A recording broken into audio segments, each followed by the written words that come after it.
Stop waiting for fate to send you the one, like a Prime package with same-day delivery.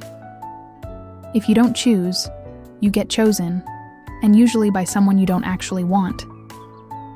Today we're talking about why being proactive in love is not desperate, it's responsible. You'll learn how to move from, "I hope they find me," to, "I found exactly what I am looking for," without turning into a try-hard. Buckle up.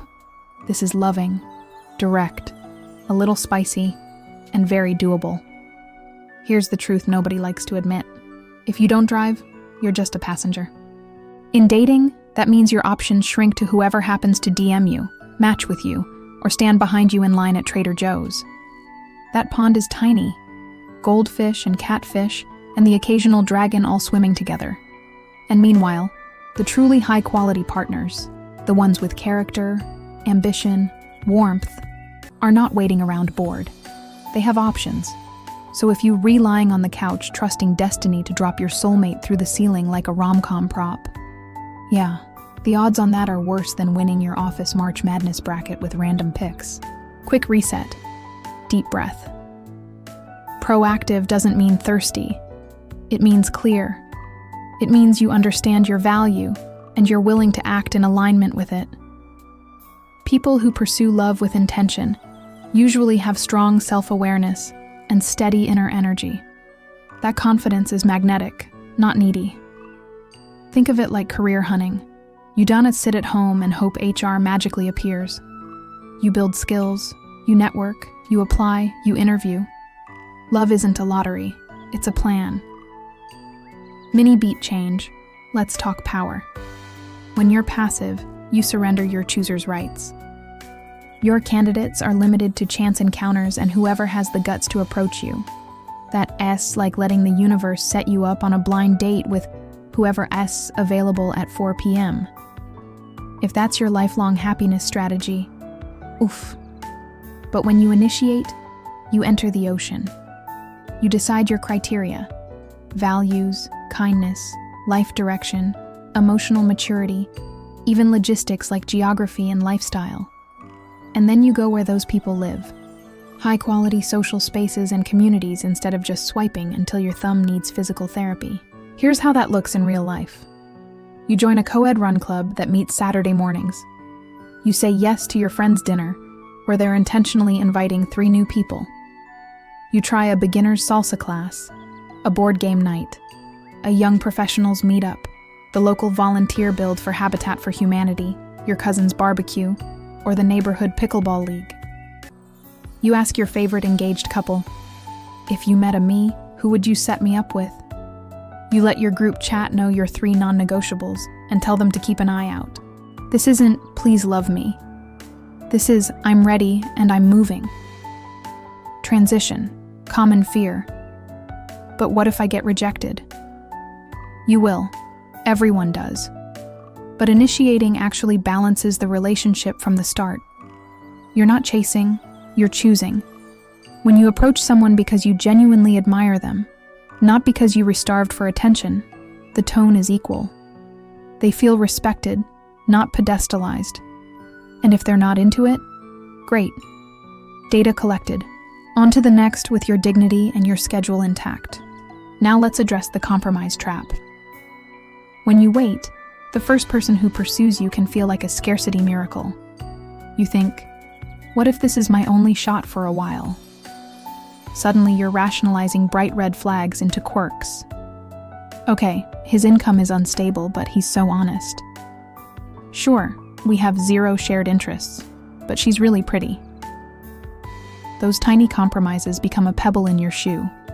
Annoying at first, then blistering. Then you realize you've been limping for 3 years. Compare that to someone you found by actively filtering for shared values and mutual admiration. That foundation won't make the relationship easy, but it will make it healthier, kinder, and more resilient. Micro opener, let's get practical. If you're going to be proactive, invest in your state. Not perfection, presence. Improve your sleep, move your body, upgrade your grooming, dress like you care about yourself, tidy your home, build your craft, work on how you speak. curious, warm, concise. These aren't cosmetic. They're signals that you respect your own life. When you're out there meeting people, you'll feel it. And yes, your dating profiles should reflect the same energy. Clear photos in natural light, one picture with friends, not 7. No negative bios, and prompts that show how you think. Sundays, farmer's market, iced latte, calling my mom, then meal prep. You? Says more than a dozen cliche quotes. Pivot. What do I say? Keep it simple. At a coffee shop. Hey, I've seen you here a few times. What are you reading today? At a class. I'm new. How long have you been doing this? At a party. I'm trying to meet at least 3 people tonight. Mind if I start with you? On apps. Skip the hey and reference something specific from their profile in one line plus a question.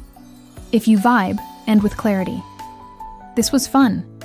Want to grab tacos on Thursday around 7? Confidence isn't loud. It's specific. Another beat. Expand your search thoughtfully, not frantically. Pick 2 social pipelines for the next 60 days. Example, Hour 1. 1 recurring community activity, run club, church young adults, language class. 2. 1 rotating event, gallery openings, trivia, volunteer shifts. Show up consistently. You're not speed dating the city. You're building familiarity, so natural conversations happen. Quantity creates serendipity. Consistency creates trust. Let's debunk the playing hard to get myth. With mature adults, mixed signals are just confusing. Scarcity can create a spark, sure, but clarity builds the fire. Try this. Show interest, then step back and watch effort. Text to initiate once, then let the ball bounce back. If they return serve, great. Schedule. If not, you're not stuck in a limbo of emoji banter for 3 weeks. Emotional availability is not a puzzle. It's a pattern. Quick story time. My friend Sarah spent a year passively waiting after a breakup. Work, gym, Netflix, repeat. She complained, "There are no good people." I asked her to make a 2-month experiment. Say yes to 2 invites a week, ask 2 friends for introductions, and message first on apps whenever she felt a spark. Week 3, she met a guy at a charity trivia night. Nerdy, funny, values-driven. Did they ride into the sunset immediately? No, but they dated intentionally, had real conversations early, and 9 months later they moved in, with a thriving group of mutual friends, because they met in a real community. Not magic, method. And yes, proactive energy changes your aura. People can feel when you're ready. You make eye contact. You smile like you mean it. You're present, not scanning the room like the DMV line just called your number. You're grounded in, I'm here to connect, not audition. That vibe is 10 times more attractive than shrinking in a corner complaining, why does nobody choose me? You're not begging for love, you're announcing readiness. I'm here. I've done my work. I am excited to meet someone whose life is already good, and we'll make it even better. Let's zoom out. Love is brave logistics. It's calendars and invitations and showing up even when your couch whispers seductively. It's sending the text, walking across the room, and, my favorite, letting good people introduce you to other good people. Your ideal partner is out there living their Tuesday. They can't read minds. They won't teleport. Your job? Step forward, say hi, and let the universe know you're participating. So here's your mini action plan to end this strong. First, write down your top 3 values for a partner. Think character traits and life orientation, not just height and playlists. Second, pick your 2 pipelines for the next 60 days and put them on your calendar. Third, practice 3 openers you actually like so you're never frozen. Fourth, clean up your profile and ask 2 friends to audit it. Fifth, celebrate every no as a data point and every yes as momentum. The goal isn't to win a person. It has to build a path where the right people can actually find you because you reroute where they are, and that's the point. Happiness is not a silent wait. It's a brave search. Say hello.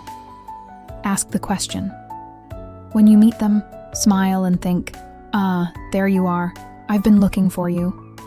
If this helped, hit subscribe, drop a comment telling me one proactive step you're taking this week, and share this with a friend who's stuck in wait and see.